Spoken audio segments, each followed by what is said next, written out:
આસમો યોજના હોય, પાણી પુરવઠાની યોજના હોય, આ તમામ યોજનાઓનો છડે છોક આ લોકોએ ઉલ્લંઘન કર્યું છે. અને સાહેબ, આ ધારાસભ્યો હોય, સાંસદ સભ્યો હોય, કરોડપતિ બની ગયા છે. કેવા બની ગયા છે? કરોડપતિ બની ગયા છે. આ ધારાસભ્યો, સંસદ સભ્યો હવે પાછા જયારે આપણા ચૈતરભાઈ આવે છે અથવા તો આમ આદમી પાર્ટીના નેતા આવે છે ત્યારે ધમકીઓ બતાવે છે. શું બતાવે છે? ધમકીઓ. પણ આ ધારાસભ્યો સાહેબ ક્યાંક ક્યાંક ઝાલોદમાં ઘાસનું ગોડાઉન પણ ખાઈ ગયેલા છે. શું ખાઈ ગયા છે? ઘાસનું ગોડાઉન પણ પૂરું થઈ ગયું છે. સાથે સાથે આ નેતાઓએ જળ સે નળ યોજના પૂરી સાફ કરી છે. એમાં સાહેબ આપણા સાંસદ પણ આવી જાય. હા ને? આપણે બધા અત્યારે અહીંયા આવ્યા છે, એક સંકલ્પ કરીને આવ્યા છે. આપણો સંકલ્પ એ છે કે આ ગુજરાતમાં બદલાવ લાવવા માટે આવ્યા છે. શા માટે આવ્યા છે? બોલો તો, શા માટે આવ્યા છે? આપણે આ ગુજરાતમાં પરિવર્તન કરવાનું છે. કરશું બધા પરિવર્તન? કેટલા જણની ઈચ્છા છે પરિવર્તન કરવાની? આ ગુજરાતમાં પરિવર્તન એટલા માટે કરવાનું છે, આ ગુજરાતમાં સાહેબ જીએસટી લાયા ભાજપ વાળા, અને એના કારણે આપણને મોંઘવારીનો માર મળી રહ્યો છે. સાથે સાથે આ દાહોદ જિલ્લામાં રોજગાર મળતો નથી. આજે નોકરીઓ વાળાને પણ ફાફા પડે છે. 11 મહિનાની નોકરી એ લોકોએ કરી દીધી છે. જ્યારે પણ 11 મહિના પૂરા થાય એટલે પાછા એ લોકોને ભીખ માંગવા જવું પડે છે. કોની પાસે ભીખ માંગવા જવું પડે છે? ધારાસભ્ય, સાંસદ સભ્યો પાસે.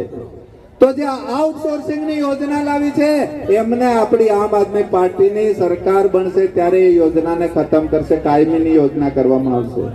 સાથે સાથે આ ભાજપ વાળાએ આખી સિસ્ટમ એટલી બગાડી નાખી છે. તમે તાલુકામાં જાઓ, જિલ્લામાં જાઓ, જ્યાં જાઓ ત્યાં ટકાવારી ચાલે છે. ચાલે કે નથી ચાલતી? કેટલા જણ માને છે ટકાવારી ચાલે છે? હાથ કરો. બધા જ માને છે સાહેબ. આ દાહોદ જિલ્લામાં ટકાવારી ફૂલ ચાલે છે ને એનો હું સાક્ષી છું. આપણે એક પણ કામ ટકાવારી વગર થતા નથી. આપણું એક પણ કાગળ આગળ હાલતું નથી. જે પણ માટે જઈએ, દાખલો કઢાડવા જઈએ સાહેબ, એમાં પણ ટકાવારી હોય છે. આ ટકાવારીને નાબૂદ કરવા માટે અહીંયા બે સાવજ આવેલા છે. આ સાવજો અહીંયા આવ્યા છે, એમને આપણે સાંભળવાના છે. આપણા દાહોદની ધરતી પર એ પણ આપણને કંઈક કહીને જવાના છે. તો આ સાવજોને સાંભળીએ. આ ટકાવારી પ્રથા, કડદા પ્રથા, આ ભ્રષ્ટાચારીઓને આપણે હાંકી કાઢવાનો છે. આ તમામ અત્યારે જે પણ ભાજપનો ઝંડો લગાવીને ફરે છે, જે ગાડીઓમાં ભાજપનું ફાલકું લઈને બાંધીને ફરે છે સાહેબ, એમને ત્યાં તમે ઘરે જઈને તપાસ કરી લેજો. દરેકના ઘરમાં જે કમળનો ઝંડો ફરકાવેલો હોય, ગાડીમાં ફેલાવેલું હોય, ત્યાં 100% ભ્રષ્ટાચાર થયેલો. આ ભ્રષ્ટાચારને તમારે મારે નાબૂદ કરવાનો છે. કરશો ને? તો સાહેબ, આ ધારાસભ્યો, સંસદ સભ્યો ધમકીઓ આપે છે, એનો શું કરશો? એમના ઘરે પણ આપણી આમ આદમી પાર્ટીની વિચારધારા પોકાડવાની છે. પોકાડશો ને? કેટલા જણ મંજૂર છે? હાથ અંદર કરો. ભારત માતા કી! ભારત માતા કી! સાહેબ, આ ભાજપ વાળા તમામ બધી યોજનાઓ ખાઈ ગયા તો ચોર કહેવાય કે નહીં કહેવાય? કેટલા જણ માને છે ચોર કહેવાય? તો હું મારો નારો બોલાડીશ.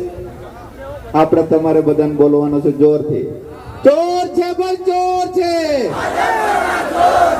ભાજપ આખી સરકાર બેઠી એ ચોર છે સાહેબ, એક જણો ચોર નથી. ચોર છે ભાઈ, ચોર છે. ચોર છે ભાઈ, ચોર છે. જય ભવાની.